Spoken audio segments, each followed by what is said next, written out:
এই দায়িত্বটা পাওয়ার ক্ষেত্রে আমার কোনো লবি, আমার কোনো তদবির ছিল না। এটা একমাত্র আল্লাহ তাআলার দয়া এবং এই দেশে যারা রাজনৈতিক দল, ইসলামিক রাজনৈতিক দল অথবা যে সমস্ত সোশ্যাল অর্গানাইজেশনগুলো আছে তারা আমার সাপোর্ট করেছেন। একটা প্যানেল ছিল আলেমদের যে অমুক অমুক অমুক করা হোক, ওখানে আমার নামও ছিল। তো শেষ পর্যন্ত এসে সবার সাপোর্ট আমি পেয়েছি।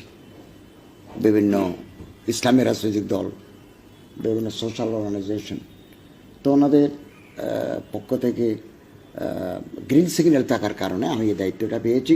আমি অত্যন্ত আনন্দিত, আল্লাহ তাআলার শুকরিয়া আদায় করি। ওনাদের প্রতি আমি ধন্যবাদ জানাই যারা আমাকে